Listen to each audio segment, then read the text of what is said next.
अस्सलाम वालेकुम। हम एएस लेवल इकोनॉमिक्स की कंप्लीट रिव्यू सीरीज़ के साथ आपके सामने हाजिर हैं। इस सिलसिले में आज हम यूनिट 1 जो कि बेसिक इकोनॉमिक आइडिया है उसको रिव्यू करने जा रहे हैं। याद रखिए कि एक रिव्यू की वीडियोस हैं, इसका मतलब है कि हम थोड़ा सा पेस अपना तेज़ रखेंगे और चीज़ों को थोड़ा सा रिमाइंडर मोड में ज़्यादा रखेंगे रादर देन कि पूरा बेसिक लेवल से एक्सप्लेन किया जाए। जिन लोगों के एग्ज़ाम होने वाले हैं वो इन वीडियो से सबसे ज़्यादा फ़ायदा उठा सकेंगे। तो लेट्स स्टार्ट। सबसे पहले तो इकोनॉमिक्स में जब हम जाते हैं प्यारे बच्चों, इकोनॉमिक्स में जब हम जाते हैं तो हमें सबसे पहली बात कि इकोनोमाइजिंग यानी कुछ ऐसा तरीका करना कि मैक्सिमाइज हो जाए बेनिफिट्स, मिनिमाइज हो जाए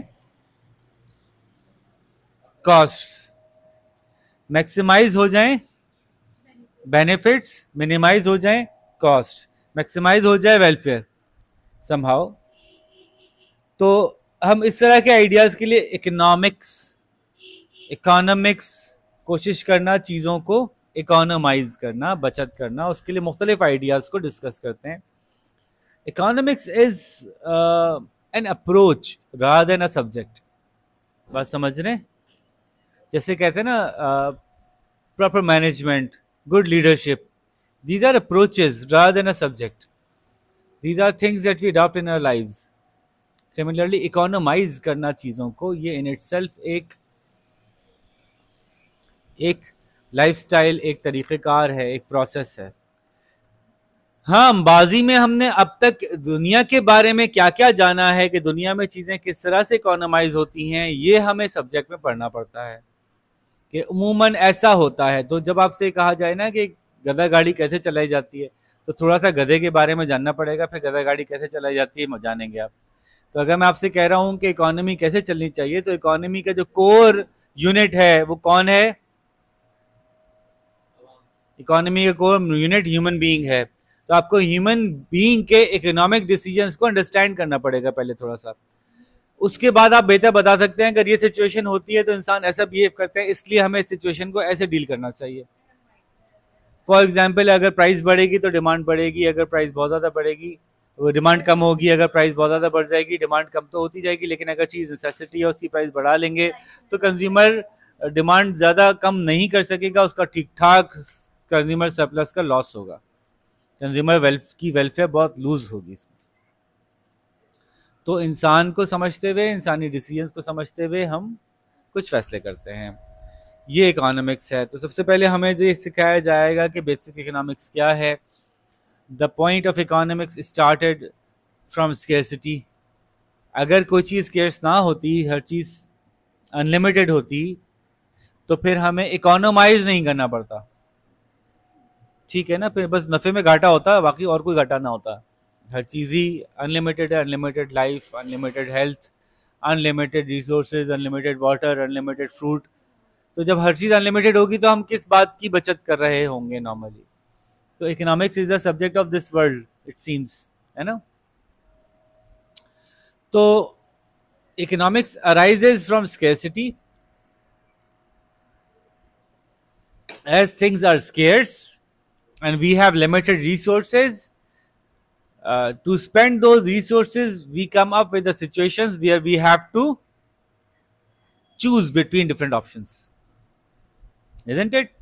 मेरे पास 10,000 रुपए हैं, उस 10,000 का या तो मैं एक हेडफोन ले सकता हूँ, या फिर उस 10,000 का मैं कोई एक अच्छा सूट सिलवा सकता हूँ या खरीद सकता हूँ, या फिर मैं उस 10,000 के जूते ले सकता हूँ। अब देखिए इसमें बिल्कुल मुख्तलिफ तरह के यूजेस हैं, तीनों मुझे चाहिए। जूते हैं मेरे पास, चल रहे हैं, कपड़े भी मैं पहना हूँ, सूट तो कभी कभी शादी में पहनते हैं, ऐसा भी हो सकता है कि मैं ना जाऊँ उस शादी में जहाँ मेरे सूट पहन के जाना है। लेकिन मेरे ईयरफोन्स हैं वो कुछ ख़राब हो गए हैं। अब वो दूसरे जो ईयरफोन्स हैं वो 1 मिनट भी नहीं चल रहा है, बैटरी गई बिल्कुल। तो मैंने वे इन किया अपने सिचुएशंस को। उन सिचुएशन में मुझे लगा कि मुझे सबसे ज़्यादा बेनिफिट कहाँ खर्चा करके मिलेगा, मेरी यूटिलिटी सबसे ज़्यादा मैक्सिमाइज होगी ईयरफोन्स पे। तो जो मैंने सेलेक्ट किया कि मैं अपना खर्चा यहां करता हूं क्योंकि मुझे इससे सबसे ज्यादा बेनिफिट मिलेगा, तो ये जगह कहलाती है मेरी चॉइस, ठीक है। अगर मैं यहां खर्चा ना करता तो फिर मैं खर्चा करता जूतों पे। अगर ये ना लेता तो मैं जूते लेता, तो मेरी नेक्स्ट बेस्ट चॉइस क्या थी, या मैं next alternative that I have foregone क्या था, जूते। इसको हम क्या कहते हैं, अपॉर्चुनिटी कॉस्ट। तो जब मेरे पास अपने रिसोर्सेज को यूज़ करने के लिए मुख्तलिफ ऑप्शंस होते हैं, उनमें से जो मुझे सबसे ज़्यादा यूटिलिटी दे रहा होता है, बेनिफिट्स दे रहा होता है, ये अज्यूम किया जाता है कि लोग ऐसे ही सोचेंगे कि वो अपने बेनिफिट को मैक्सिमाइज करना चाह रहे होंगे। किसी प्रोड्यूसर के बारे में सोचा जाता है कि वो बेवकूफ़ नहीं होगा, अपने प्रॉफिट को मैक्सिमाइज करना चाह रहा होगा। तो अब choice is the pathway that the person took in order to maximize their benefit or utility, and the opportunity cost is the next thing that they forgone, not all the rest. तो इसमें हम क्या करते हैं, हमें पता है कि हमारे फैक्टर्स ऑफ प्रोडक्शन कौन है, लैंड, लेबर, कैपिटल और एंटरप्राइज। तो याद है, और लैंड, लेबर और कैपिटल को आमतौर पर एंटरप्राइज मैनेज कर रहा होता है बिजनेस स्टडीज में। लेकिन जब आप मैक्रो इकोनॉमिक लेवल पे लेते हैं तो एंटरप्राइज भी एक एंटिटी होती है।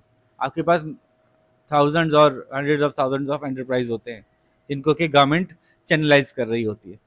सो एंटरप्राइज को एक कांस्टेंट एक बंदा नहीं रहता, जैसे कि बिजनेस स्टडीज में एंटरप्राइज या एंटरप्रेन्योर एक बंदा हो जाता है जाके। तो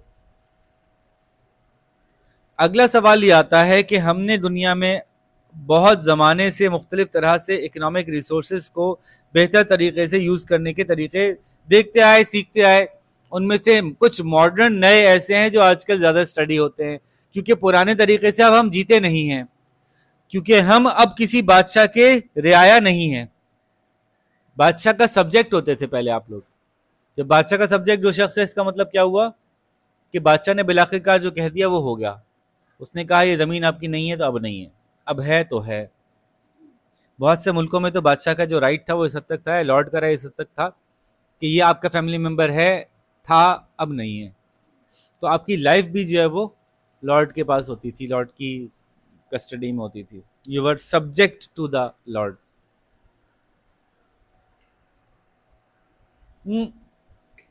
अब इसीलिए दुनिया में ज्यादातर वक्त जो इकोनॉमिक्स चली है वो बादशाहत के अंडर में चली है जब से दुनिया बनी है। लेकिन गुज़िश्ता कोई 200-250 सालों में बादशाहत की जगह और दूसरे सिस्टम्स में ले ली है। तो अब हम इनको स्टडी करना चाहते हैं कि ये कैसे वर्क करते हैं। बाकी सिस्टम्स को तो हम हजार साल से स्टडी करते रहे होंगे, अब उन सिस्टम्स को इसलिए स्टडी नहीं करना चाहते कि वो अब कहीं अप्लाई होता नहीं है। अब ना बादशाहत अप्लाई हो रही, ना स्लेवरी अप्लाई हो रही है। टाइम वैल्यू ऑफ मनी एक चीज होती है। आप घर की झाड़ फूंक भी करवाना चाहते हैं, झाड़न लेके कोई मासी भी आती है, उसको भी पैसे देते हैं हम, वो भी आपसे सवाल करती है, लाओ भाई मेरा हिसाब किताब क्या हुआ। तो इसका मतलब ये है कि अब जो इकोनॉमिक्स हम स्टडी करना चाहते हैं वो मॉडर्न सिस्टम्स ही करना चाहते हैं। मॉडर्न सिस्टम्स में दुनिया में दो एक्सट्रीम्स मौजूद रहीं, आज तो बहुत कम आपको नज़र आता है इस पर डिस्कशन और डिबेट। 1950, 60, 70s ये साल वो थे जिनके अंदर आपको इस पर बहुत डिबेट नज़र आई और मुख्तलिफ मुल्कों ने इसके बारे में बाकायदा साइड ली।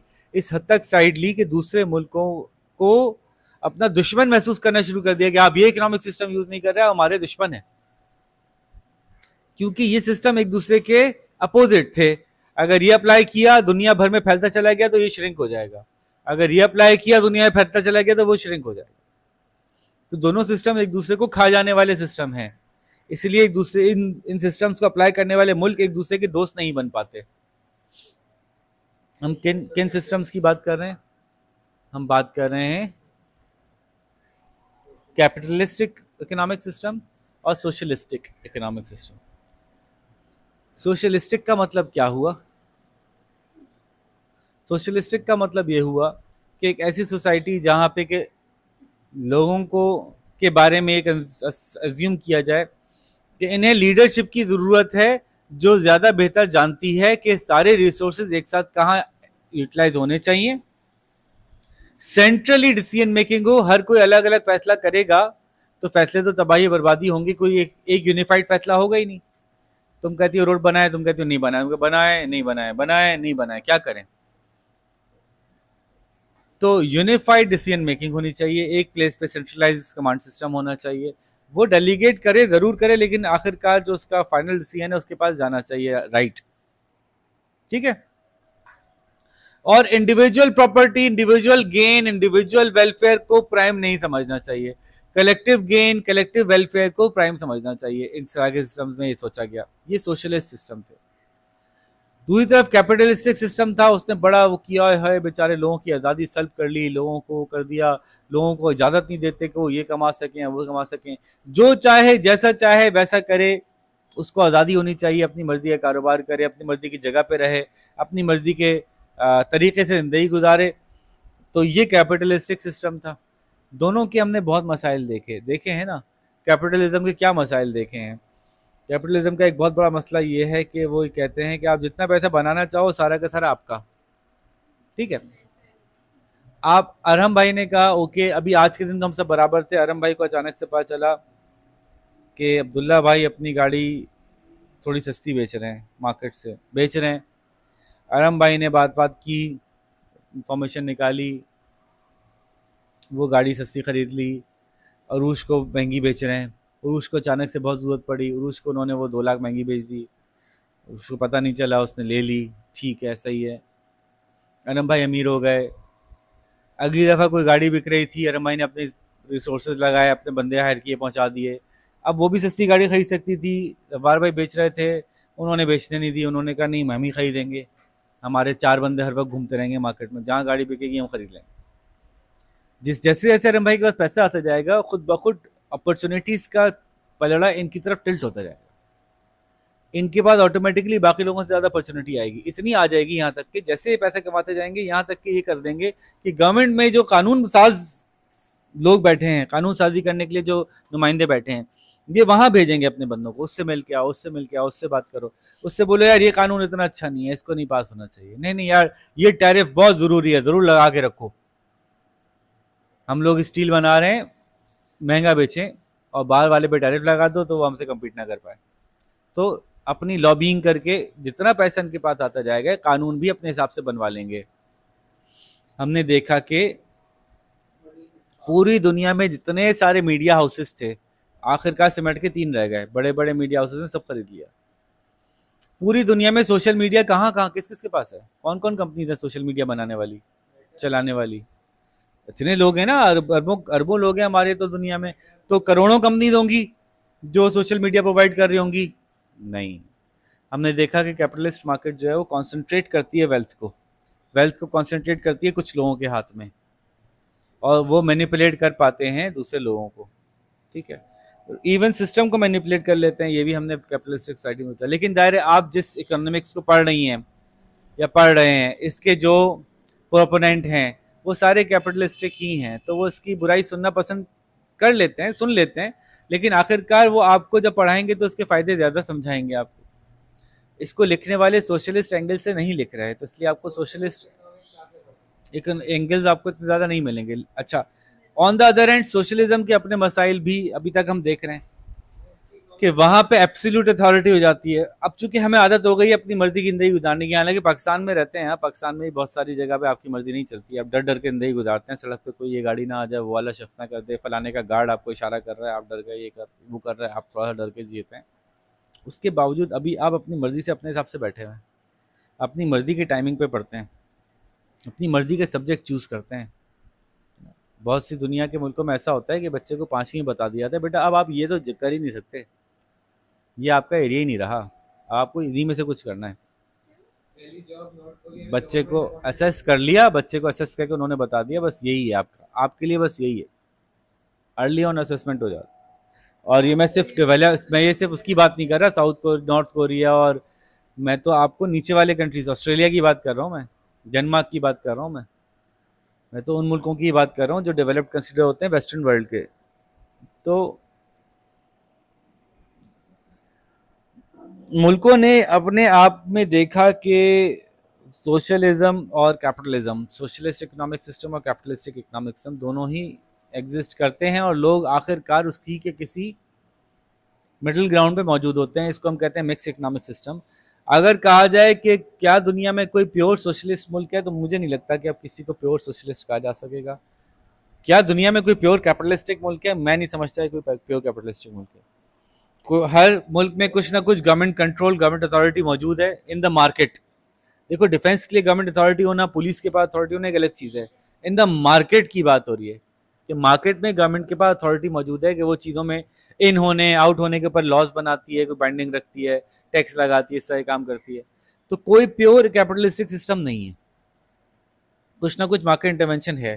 कोई प्योर सोशलिस्ट सिस्टम नहीं है कि जिसमें कि मार्केट पे कोई चीज़ छोड़ी नहीं जाती, सब बातें गवर्नमेंट ही कर रही हो। अब नहीं रहा ऐसा कोई सिस्टम।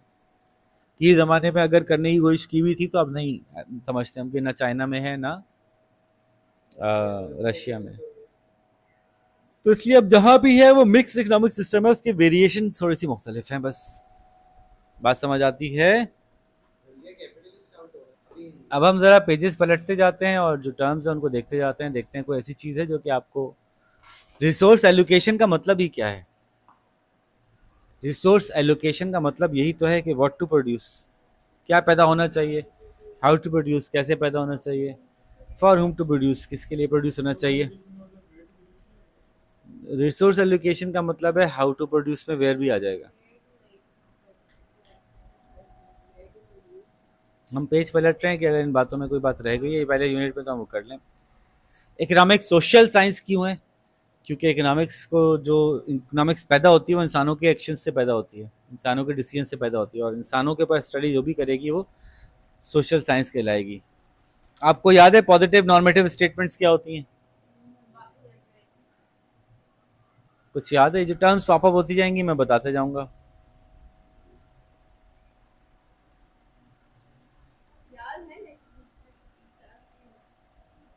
जल्दी चलिए, मिसालें देता हूं मैं, फिर आप बताइएगा। A fall in the price, a fall in the supply of petrol will lead to an increase in price. Is it a positive statement or normative statement? It's a positive statement. 10% increase in tourist numbers in Mauritius has created 10% more employment. Is it positive or normative? Inflation rate in 2021 is 8%. Positive or normative? A fall in supply of petrol should lead to an increase in the price. Something which we can prove to be true or false. Something which is stated in a manner कि जिसमें कि true या false करने का कोई तरीका हो हमारे पास। आज हमें इकोनॉमिक्स पढ़ लेनी चाहिए। ये स्टेटमेंट नॉर्मेटिव है। अब मैं प्रूफ, आप प्रूफ नहीं कर सकते कि सही है गलत है, एक वैल्यू जजमेंट है मेरी, ठीक है। अगर मैं कह रहा हूं कि इकोनॉमिक्स में 2 दिन रह गए और पहला पेपर इकोनॉमिक्स का ही है, आज इकोनॉमिक्स पढ़ लो, अब ये किसी हद तक पॉजिटिव हो गई कि मेरे पास फैक्ट्स हैं जिनकी बेस से मैं बात इस डिसीजन तक पहुंचा हूं। कुछ याद आया? ऐसी चीज जो किसी फैक्ट की वजह से एक्सेप्ट या रिफ्यूट की जा सके। ऐसा हो सकता है कि अरहम भाई का कद जो है वो 5 किलोमीटर है, रिफ्यूज किया जा सकता है, नाप के देख लेंगे। मैं कहूँ अरहम भाई का कद, उनकी विल, अरहम भाई की विल जो है वो उनके कद से लंबी है, अरहम भाई की विल उनके कद से लंबी है। नॉर्म, इसको सही और गलत साबित करना मुश्किल होगा। जब भी हम इकोनॉमिक्स में किसी एक वेरिएबल को देखते हैं तो हम कहते हैं कि आप फिलहाल जिस वेरिएबल को स्टडी कर रहे हैं उसके अलावा दूसरे वेरिएबल्स को क्या किया जाए, कांस्टेंट रखा जाए। नॉमिनल, हाँ ऐसा ही। और हम ये कहते हैं कि सेट्रस पेरिबस, यानी keeping all other things constant, economics में हम लेते हैं। इकोनॉमिक्स में जो है वो शॉर्ट टर्म लॉन्ग टर्म की बात होती है। बहुत सी चीज़ें ऐसी होती हैं जो शॉर्ट टर्म में फिक्स होती हैं, लॉन्ग टर्म में हो जाए क्या हो जाती हैं, वो भी वेरिएबल हो जाती हैं। तो इसलिए इकोनॉमिक्स में लॉन्ग टर्म में हर चीज़ वेरिएबल होती है। जैसे मैंने कहा ना, इवन एंटरप्रेन्योर भी वेरिएबल होता है, एंटरप्रेन्योर भी वेरिएबल होता है ना, वो भी चेंज हो जाता है। चेंज हो गया, आप चले गए, आपका बच्चा आ गया, उसके बाद उसका बच्चा आ गया, आपने किसी और को बेच दी कंपनी, तो things everything can change in the long run. इसी तरह से फैक्टर्स ऑफ प्रोडक्शन इसके इसमें आए, लैंड, लेबर, कैपिटल, एंटरप्राइज। ये मुझे अलग से बताने की जरूरत तो नहीं है, इस हमने काफी बात की भी है। स्पेशलाइजेशन और डिवीजन ऑफ लेबर क्या होती है कि जब हम मॉडर्न वर्ल्ड में देखते हैं कि चीज़ों को अगर डिवाइड किया जाए छोटे छोटे कामों में और हर काम में एक अलग शख्स स्पेशलाइज कर ले तो काम ज़्यादा तेज़ी से हो जाता है, फ्लो प्रोडक्शन पॉसिबल हो जाती है और उसमें टेक्नोलॉजी की इंगेजमेंट पॉसिबल होती है। लेकिन उसके बहुत से मसाइल भी होते हैं, इनको कि हमने डिस्कस किया हुआ है।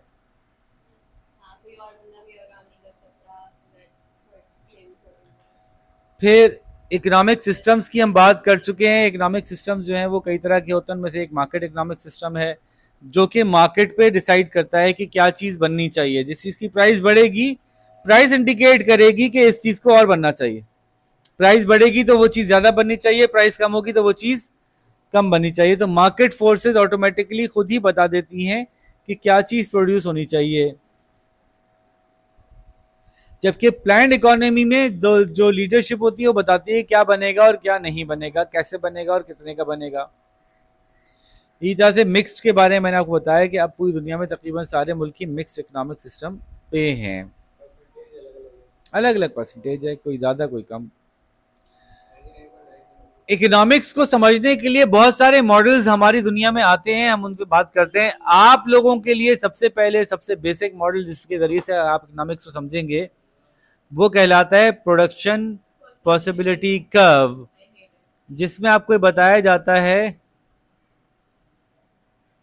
कि अगर आप एक वक्त में आपकी इकोनॉमी दो गुड्स बना रही हो, लेट सपोज कंज्यूमर और कैपिटल गुड्स, यानी फॉर एग्जांपल बना रहे हैं ब्रेड और कैपिटल, कैसे हो गया अंडे, कंज्यूमर और कैपिटल गुड्स।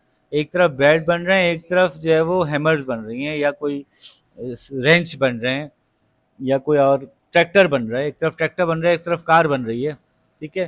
तो कैपिटल और कंज्यूमर गुड्स हो गए। तो आपके पास जो रिसोर्सेज होते हैं उन रिसोर्सेज में आम तौर पे possibility of maximum utilization of resources का कर्व ऐसे बनता है। कैसा बनता है? Outward bulging, concave to origin, origin की तरफ एक गार बनाता हुआ। ऐसा क्यों बनता है? क्योंकि ये बताता है इस कर्व को और एक नाम दिया जाता है जिसको हम कहते हैं इंक्रीजिंग अपॉर्चुनिटी कॉस्ट। सबाबाजी याद है इसका क्या मतलब होता है? कि अगर मैं एक गुड बढ़ाऊंगा, थोड़ा सा यहां से छोड़ूंगा तो बहुत सारा यहां से बढ़ेगा, लेकिन लोग लेटर ऑन मुझे थोड़ा सा और बढ़ाने के लिए बहुत सारा छोड़ना पड़ेगा, बाय को ज्यादा छोड़ना पड़ेगा थोड़ा सा एक्स बढ़ाने के लिए, क्योंकि अब अपॉर्चुनिटी कॉस्ट बढ़ चुकी है। इसकी हम बहुत सारी वजूहात जानते हैं। मसलन क्या वजूहात होती हैं इंक्रीजिंग अपॉर्चुनिटी कॉस्ट होने की?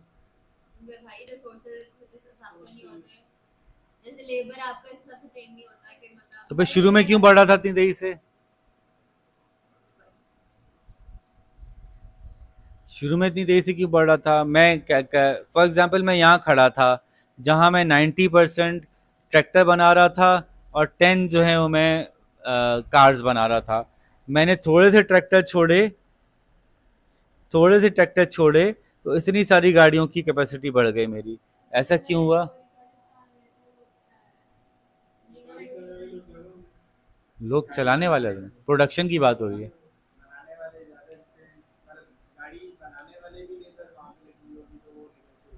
हम उसके लिए आसानी से ये समझते हैं कि अगर इकोनॉमी कहीं बीच में थी और 50% लोग गाड़ी बना रहे थे और 50% लोग ट्रैक्टर बना रहे थे, तो समहाउ गवर्नमेंट ने डिसाइड किया या मार्केट ने डिसाइड किया कि ट्रैक्टर ज़्यादा बनने चाहिए, तो तमाम के तमाम रिसोर्सेज ट्रैक्टर बनाने के लिए मूव होना शुरू हुए।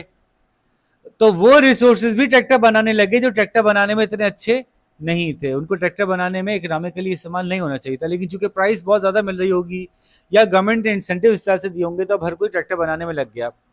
तो जैसे ही उस ट्रैक्टर की प्राइस गिरेगी और कोई चीज़ बनाना शुरू करेंगे, या गवर्नमेंट के की प्रायोरिटीज चेंज होंगी और कहेंगे कि ये दूसरी चीज़ भी बनाते हैं, तो ट्रैक्टर बनाने में से कुछ रिसोर्सेज निकलेंगे और गाड़ी बनाना शुरू करेंगे, तो वो ज़्यादा बेहतर गाड़ी बना रहे होंगे बनस्बत ट्रैक्टर के, क्योंकि वो एब इनिशियो गाड़ी बनाने के लिए ज़्यादा बेहतर सूटेड थे। तो इनिशियली आप थोड़ा सा ट्रैक्टर छोड़ेंगे, बहुत सारी गाड़ियाँ बढ़ेंगी, लेकिन फिर लेटर ऑन अब वापस आप गाड़ियाँ और बढ़ाते चले जाएं, तो एक वक्त आएगा कि आपको वो रिसोर्सेज भी गाड़ी बनाने में लगाने पड़ेंगे जो ट्रैक्टर बनाने में स्पेशलाइज करते हैं। तो फिर बहुत सारे रिसोर्सेज ट्रैक्टर बनाने में से कम होंगे और थोड़ा सा इजाफा होगा गाड़ी की प्रोडक्शन में, क्योंकि वो रिसोर्सेज गाड़ी की प्रोडक्शन के लिए सूट नहीं कर रहे थे। ठीक है, इसको इंक्रीजिंग अपॉर्चुनिटी कॉस्ट कर्व कहते हैं। इसके अंदर कोई भी पॉइंट अगर आप स्टैंड करते हैं तो वो इनएफिशिएंट पॉइंट होता है। इसकी बाउंड्री पे आप कहीं भी स्टैंड कर जाएं वो एफिशिएंट पॉइंट होता है। इसको हम कहते हैं मैक्सिमम यूटिलाइजेशन ऑफ रिसोर्स हो रही है, यहाँ पे सारे रिसोर्स कंज्यूम हो रहे हैं यहाँ पे। Anything outside this boundary is not possible unless the resource की जो अवेलेबिलिटी है वो बढ़ जाए। नया पेट्रोल दरियाफ्त हो गया, नए कोई मिनरल्स दरियाफ्त हो गए, टेक्नोलॉजी इंप्रूव हो गई, कोई ना कोई ऐसी तब्दीलियां आ गई जिससे कि आप पहले से बेहतर पोजीशन में आप आ गए, तो उस सूरत में आप इस लाइन से बाहर जाते हैं, जिसको हम कहते हैं कि पीपीसी जो है वो आउटवर्ड शिफ्ट हो गया। पीपीसी आउटवर्ड शिफ्ट होता है कई तरीक़ों से। ये सवाल बहुत सारे किए हुए हैं आपने। एक तरीका ये है ऐसे आउटवर्ड शिफ्ट होना, उरूज बाजी देखती भी जाओ। एक तरीका ये है कि सिर्फ कंज्यूमर गुड्स की पॉसिबिलिटीज़ बढ़ जाएं, कोई ऐसी टेक्नोलॉजी दरियाफ्त हो जाए जिससे कंज्यूमर गुड्स पहले से बेहतर बना सकते हो, सिर्फ कैपिटल गुड्स की पॉसिबिलिटीज़ बढ़ जाएं, या ओवरऑल इकोनॉमिक पॉसिबिलिटीज़ बढ़ जाएं। ठीक है भाई, कंज्यूमर गुड्स की पॉसिबिलिटीज़ कैसे बढ़ सकती हैं? खाली मिसाल दें।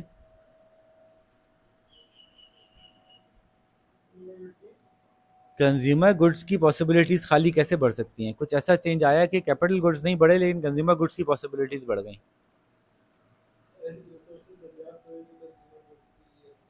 मिसाल के तौर पे मिसाल बताइए।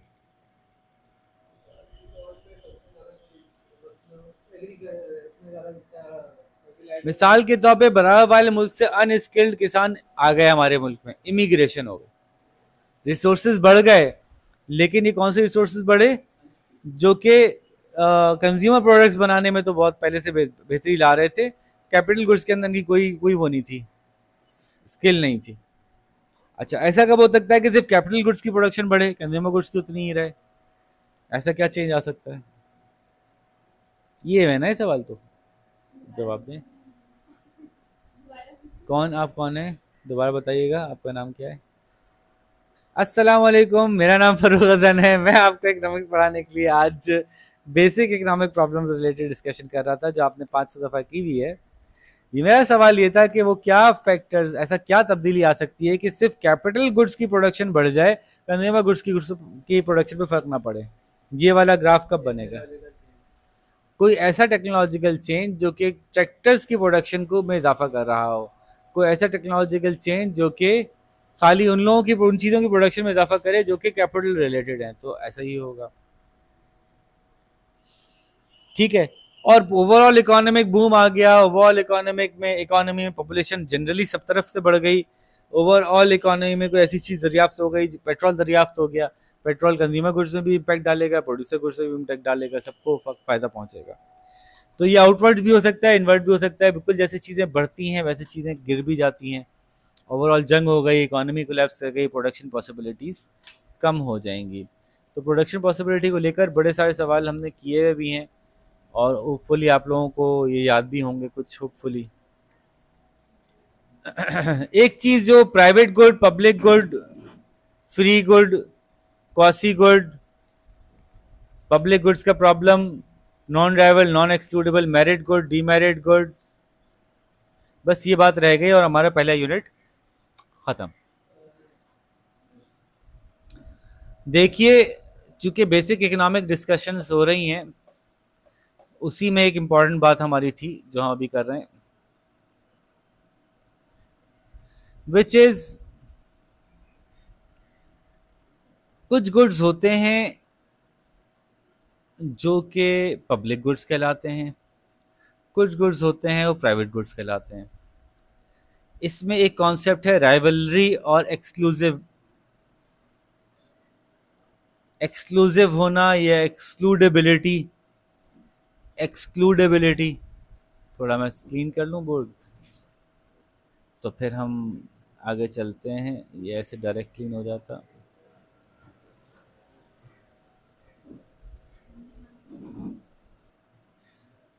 तो कुछ गुड्स होते हैं जिनको हम कहते हैं राइवल, कुछ गुड्स होते हैं उनको कहते हैं नॉन राइवल, कुछ गुड्स होते हैं उनको हम कहते हैं एक्सक्लूडेबल, कुछ को कहते हैं नॉन एक्सक्लूडेबल।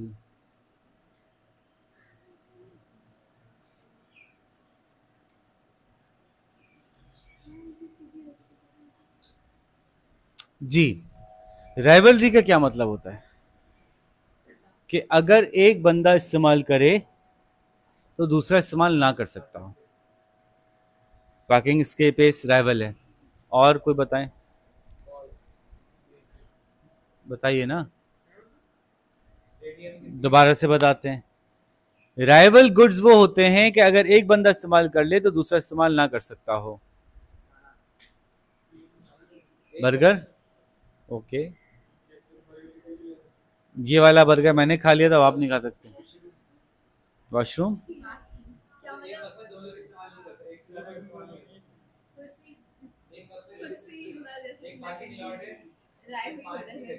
आपके आसपास ज्यादातर गुड्स आपको राइवल ही नजर आ रहे होंगे। तो फिर अब मैं पूछता हूँ नॉन राइवल की मिसाल दे हर बच्चा एक कम से कम।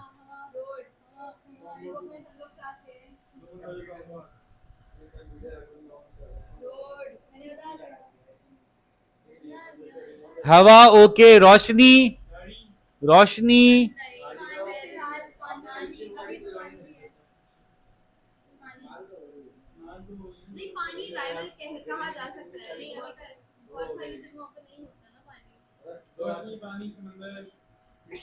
मिट्टी,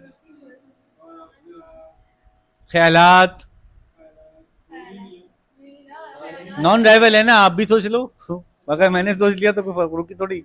आप भी सोच लो, मैंने सोचा कि मुझे वो मिलेगी, आप भी सोच लो कि आपको मिल जाएगी, मसलन तनख्वाह। क्या आप लोग क्या समझे यार, तुम लोग सही लोग नहीं हो।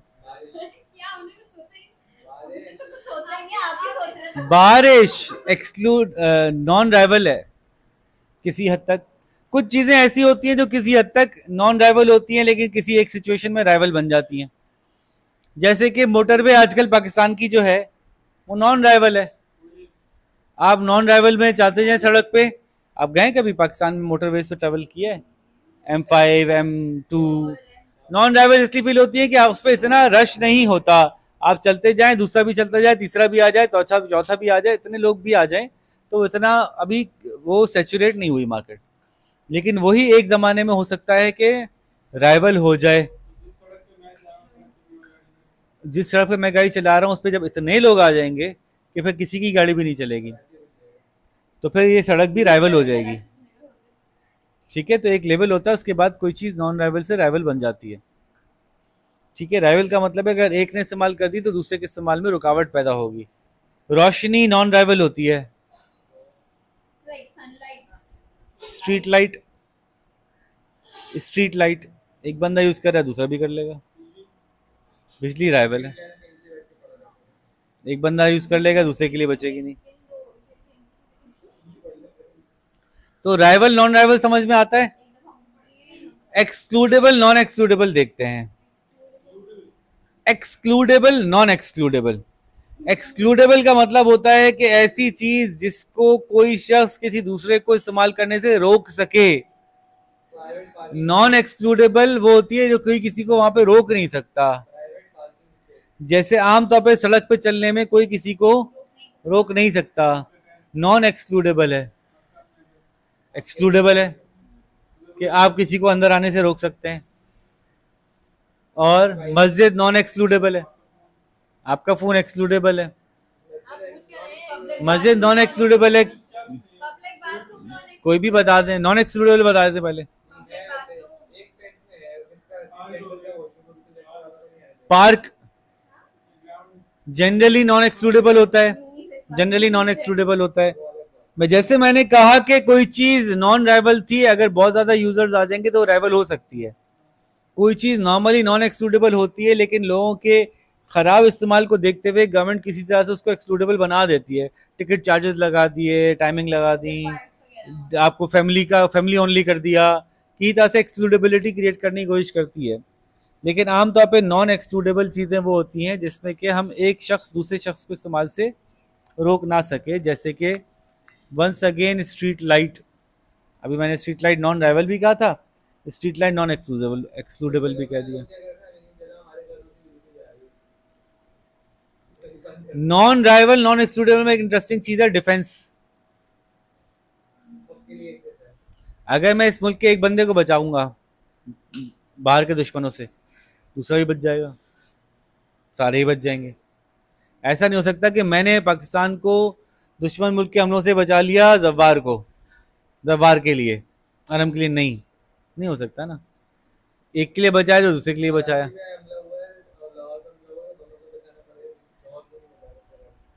तो ये नॉन राइवल और नॉन एक्सक्लूडेबल है। अगर अब अपना जवार बच रहा है तो उसको कोई मसला नहीं है, आराम भी बच जाए। आराम के बचने, जवार के बचने में कमी नहीं हो जाएगी कि मैं ज्यादा बच गया तुम कम बच गए। इस एक्सेप्शंस पे ना जाए ना, नॉर्मल बात हो रही है। तो वो चीजें जो नॉन राइवल और नॉन एक्सक्लूडेबल होती हैं उनको कहते हैं पब्लिक गुड्स। ना किसी के इस्तेमाल करने से दूसरे को फर्क पड़ता है, ना कोई दूसरे को इस्तेमाल करने से रोक सकता है। इन चीजों के साथ प्रॉब्लम यह है कि जो चीजें नॉन राइवल नॉन एक्सक्लूडेबल होती हैं वो चीजें कोई बनाना नहीं चाहता, इस्तेमाल सब करना चाहते हैं। इसलिए एक टर्म यूज होती है फ्री राइडर इफेक्ट। क्या टर्म यूज होती है? आप बताइए, सड़क पे अगर रोशनी नहीं जल रही, आप जा रहे हैं हाईवे पे, रोड पे लाइट नहीं है, आप क्या बोलेंगे? यार कैसे लोग हैं यार, हमारे यहाँ रोड पे लाइट ही नहीं होती। तो आप लगा दो, आप लगा लो, इतना ही है तो तू कर ले, है ना। आप लगा लो भाई। आप कहोगे मैं क्यों लगा लूं, मैं अपने लिए थोड़ी लगाऊंगा, खाली सभी इस्तेमाल करेंगे, क्योंकि वो नॉन राइवल है और नॉन एक्सक्लूडेबल है। आप इंटरेस्टेड नहीं होंगे। जैसे कि आपके गली में थोड़ा अंधेरा अंधेरा सा रहता है, आपने कहा कि ऐसा करता हूं मैं सारी स्ट्रीट की लाइटें अपने घर से लगा देता हूं। आप क्या बोलेंगे? क्यों लगा दूं? नॉन राइवल नॉन एक्सक्लूडेबल चीजों पे लोग प्रोड्यूस नहीं करना चाहते, लेकिन कंज्यूम सब करना चाहते हैं। यार कितनी अच्छी लगती है ना यार, गली रोशन रोशन होनी चाहिए यार, तो कर जला लो अपने घर से लाइट। नहीं है मैं क्यों जला लूं, सब जलाएं ना, फिर सब जलाएं। तो ऐसे गुड्स को जो नॉन राइवल नॉन एक्सक्लूडेबल हैं, ऐसे गुड्स को कोई प्रोड्यूस करना नहीं चाहता, इस्तेमाल सब करना चाहते हैं। फ्री राइडर इफेक्ट होता है, जिसके नतीजे में गवर्नमेंट ये कहती है कि भाई ये हम बना देते हैं। कोई नहीं बनाएगा, जरूरी बहुत है।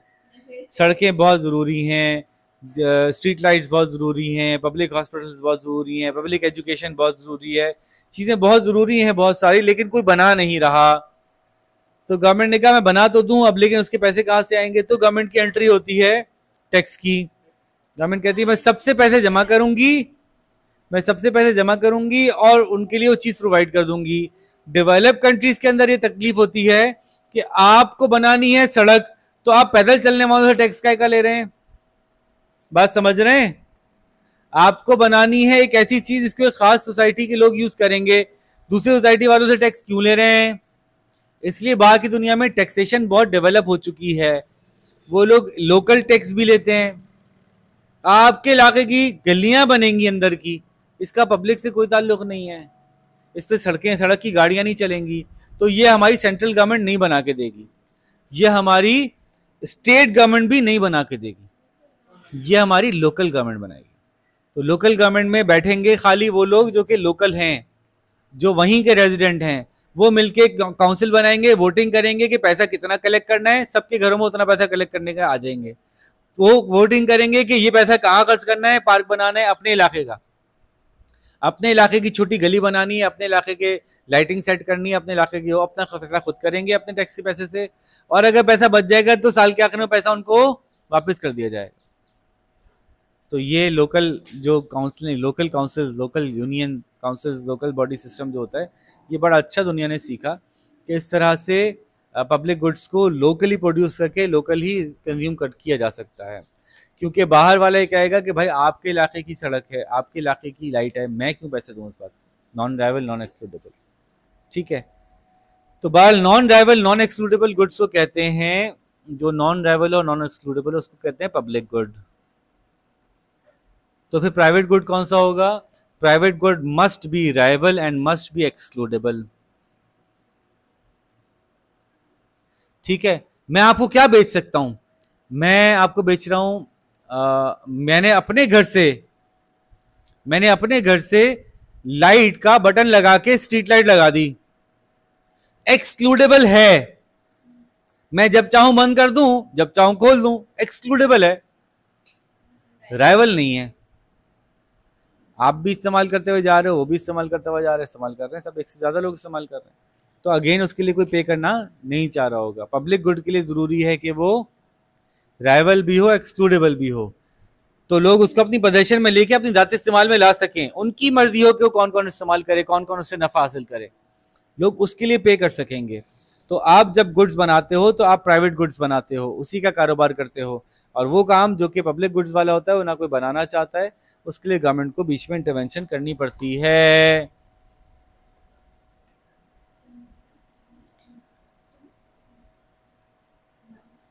अब कुछ सेमी प्राइवेट और कुछ सेमी पब्लिक गुड्स भी होते हैं।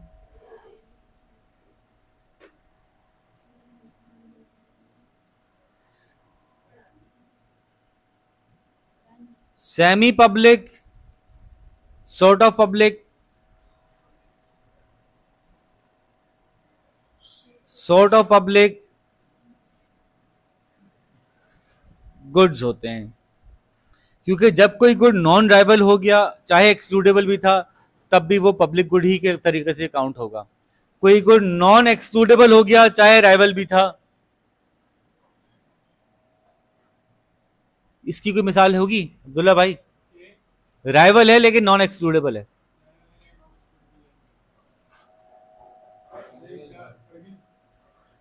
मेरे घर के बाहर, जब मेरा घर मेन रोड पे है, मेरे घर के दीवार के बाहर की पार्किंग अगर आपने लगा दी तो मैं नहीं लगा सकूंगा, राइवल है, नहीं होती मेरी।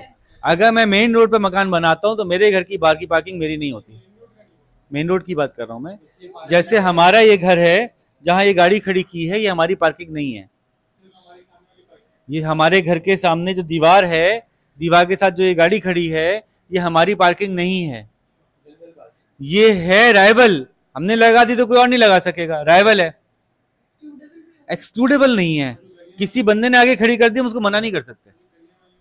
गलियों में तो फिर गलियां हैं ना, गली के लोग अपनी अपनी यूनियन बना के अपने रूल्स बना सकते हैं, लेकिन सड़क पे यूनियन नहीं बन सकती आपकी। सड़क जो है पब्लिक के इस्तेमाल की सड़क है, तो अब उसके साथ जो पार्किंग है वो आप रोक नहीं सकते किसी को। कोई दुकान वाला अपनी दुकान के सामने किसी को पार्किंग करने से रोक नहीं सकता बाय लॉ। हाँ, लेकिन वो केएमसी वालों को पत्ता खिला के अपना उन्होंने बनाई भी होती है कि हमारी जगह है, उनकी जगह नहीं है, कोई जगह किसी की नहीं है। जो सड़क है उस सड़क के साथ कोई पार्किंग किसी की नहीं है। नॉन राइवल नॉन एक्सक्लूडेबल होना चाहिए था वैसे तो, लेकिन बहरहाल राइवल तो है वो पार्किंग। तो इन चीजों को जो कि आधी पौनी राइवल होती हैं, आधी पौनी एक्सक्लूडेबल हो, पूरी पूरी क्लियरली राइवल क्लियरली एक्सक्लूडेबल ना हो, उनको quasi goods, quasi public goods कहते हैं। क्वासी, QUOSI आई थिंक,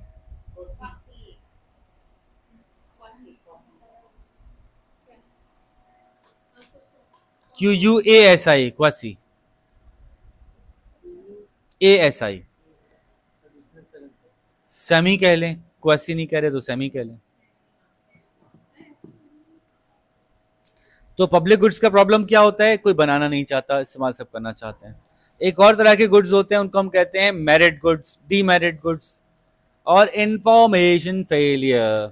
आखिरी टॉपिक है इस पूरे टॉपिक चैप्टर का, इस पूरे यूनिट का। मेरिट गुड और डीमेरिट गुड क्या होते हैं भाई? मार्केट पे छोड़ा था, मार्केट पढ़ ली, अब मार्केट में कुछ प्रॉब्लम्स भी हैं, वो प्रॉब्लम यहाँ डिस्कस कर रहे थे हम। मार्केट पे छोड़ा था, मार्केट इकोनॉमिक सिस्टम पे बनाया था, डिमांड सप्लाई पे खेल रहे थे, प्राइस इंडिकेट करेगी क्या चीज बनानी चाहिए। कोई भी बंदा पे करने के लिए तैयार ही नहीं है सड़क के लिए, सड़क बनी नहीं पाएगी। तो मैं मार्केट पे छोड़ा था अरम भाई, मार्केट पे छोड़ा था क्या बनना चाहिए क्या नहीं बनना चाहिए। पब्लिक गुड्स के केस में मार्केट फेल हो गई, मार्केट नहीं बना पाएगी पब्लिक गुड्स।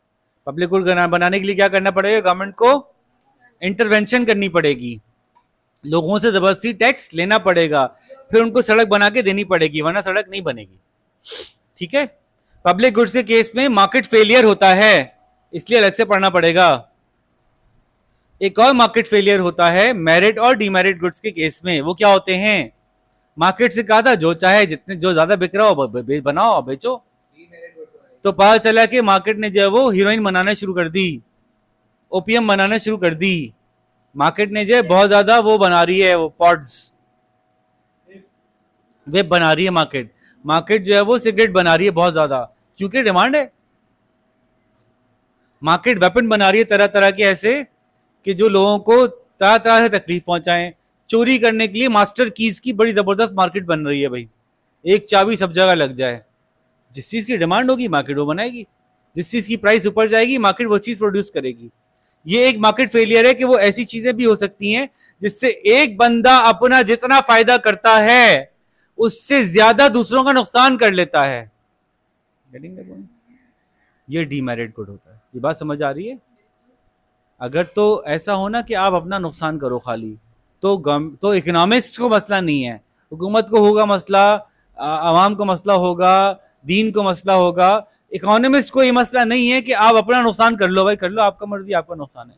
इकोनॉमिस्ट को मसला वहां होता है जब आप अपना फायदा जब करते हो, वो फायदा इतना हो कि जितना आपने अपना फायदा किया उससे ज्यादा दूसरे का नुकसान हो गया, तो इकोनॉमिस्ट को क्या होता है, मसला होता है, सोशल वेलफेयर खत्म हो गई उसका। तो डीमेरिट गुड्स का मसला भी ये है कि अगर डीमेरिट गुड्स के अंदर सोसाइटी चली जाएगी तो उसकी सोशल कॉस्ट बहुत ज्यादा है, बहुत ज्यादा है। एक बंदे को थोड़ी देर के लिए मजा तो आया नशे का, लेकिन उसके बाद जो सोसाइटी के अंदर जो नेगेटिव इश्यूज आते हैं वो बहुत ज्यादा हैं। ठीक है, यूजली वेपनाइज सोसाइटी है, उसके भी अपने मसाइल भी हैं, और भी बहुत सारी चीजें हैं जिनके अंदर के डीमेरिट गुड्स प्रोडक्शन को गवर्नमेंट को आके रोकना पड़ेगा। ये मार्केट इकोनॉमिक सिस्टम का एक फेलियर है कि अगर मार्केट पे छोड़ दिया गया तो ऐसी चीजें ही बनेंगी जो डीमेरिट होंगी, और अगर मार्केट पे छोड़ दिया गया तो ऐसी चीजें नहीं बनेंगी जो मेरिट होंगी। फॉर एग्जाम्पल बाजी, फॉर एग्जाम्पल कौन से मेरिट गुड्स होंगे जो नहीं बनेंगे? वो तो पब्लिक गुड था ना, नहीं बन रहा था। वो कौन से मेरिट गुड होंगे जो अगर मार्केट पे छोड़ दिया तो नहीं बनेंगे? सस्ती एजुकेशन नहीं बनेगी, एजुकेशन बनेगी प्राइस के हिसाब से।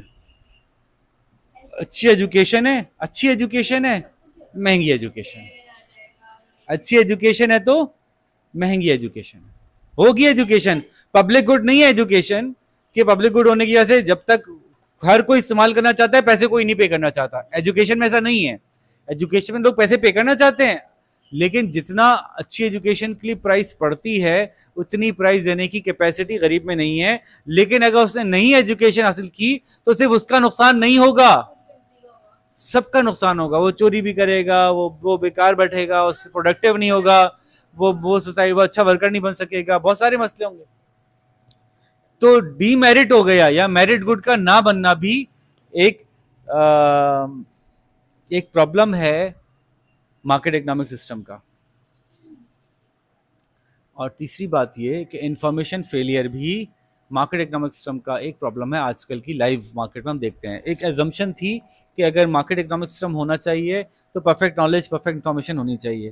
परफेक्ट इन्फॉर्मेशन नहीं है तो मार्केट आपको खूब उल्लू बनाएगी, बेवकूफ़ बनाएगी। गवर्नमेंट तो है नहीं, गवर्नमेंट तो है नहीं, मार्केट इकोनॉमिक सिस्टम है, गवर्नमेंट तो नहीं है। अचानक से मशहूर हो गया कि जी ये वाला शावर जो है ये बहुत अच्छा होता है, सब वो चाहिए है, हालांकि वो नहीं है अच्छा।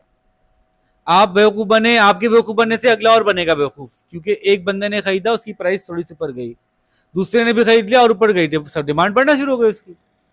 तो ट्रेंड्स बना बना कर लोगों को जो है वो पुश किया जा सकता है ऐसी चीजें खरीदने के लिए जो उनको खरीदने की या तो जरूरत ना हो, या वो उस प्राइस से खरीदने के लिए तैयार हो जाए जिस प्राइस से खरीदना उनको नहीं चाहिए। तो ये जो हमारी करंट मार्केट इकोनॉमिक सिस्टम है, इसके अंदर एक फेलियर ये भी है कि यहाँ पे इंफॉर्मेशन फेलियर हो जाता है, जिसकी वजह से हमारी चॉइसेस गलत हो जाती हैं। ठीक है, आपको ठीक से पता नहीं है कि चिप्स खाने के कितने नुकसान है, इसलिए आप खा लेते हैं। आपको पैसे, इतनी नुकसानदेह चीज के इतने पैसे नहीं पे करने चाहिए थे। पैसे भी दे रहे हैं, आप सेहत का भी नुकसान कर रहे हैं, है ना। आपको सब्जियां खानी चाहिए थी आप, लेकिन इंफॉर्मेशन फेलियर, आपको नहीं पता। So this was it guys, ये हमारा पहला यूनिट था जिसमें हमने थोड़ा सा इकोनॉमिक्स समझी, इकोनॉमिक सिस्टम समझे। हमने देखा कैपिटलिस्ट सिस्टम में क्या मसाइल, कितना अच्छा होता है लेकिन उससे क्या मसाइल होते हैं, उसकी वजह से हमें क्या प्रॉब्लम आ सकते हैं, और उन मसलों से कैसे हैंडल किया जाता है। गवर्नमेंट इंटरवेंशन फिर उसमें रिजल्टेंटली हमें करनी पड़ती है कि पब्लिक गुड्स नहीं बनाता कोई भी, तो फिर गवर्नमेंट कहती है अच्छा मैं बना देती हूँ। मेरिट गुड्स को कोई नहीं प्रोवाइड करना चाहता तो गवर्नमेंट क्या कहती है, मैं कर देती हूँ, प्राइवेट पब्लिक एजुकेशन में दे देती हूँ सस्ती करके। डीमेरिट गुड्स को हर कोई बनाना चाहता है, गवर्नमेंट क्या कहती है, मैं इसके ऊपर ड्यूटीज और टैक्स लगा के इसको नीचे, इसकी कंजम्पशन को बंद करवा दूँ। जैसे कि marijuana है ना, दुनिया भर में अब ये समझ में आ गया हमें कि बैन करने के बजाय टैक्स लगाने से ज़्यादा फायदा है, लोग कंजम्पशन कम करते हैं। जैसे कि पीटीए क्या, हाँ, जो चीज़ बुरी है सोसाइटी के लिए, नुकसानदेह है सोसाइटी के लिए, वो उसके ऊपर एक्साइज ड्यूटी लगा देते हैं। ठीक है, तो यहाँ पे हम क्लोज करते हैं, इंशाल्लाह हम अगले यूनिट के हिसाब से मुलाकात करेंगे। अपना ख्याल रखिए, अल्लाह हाफिज़।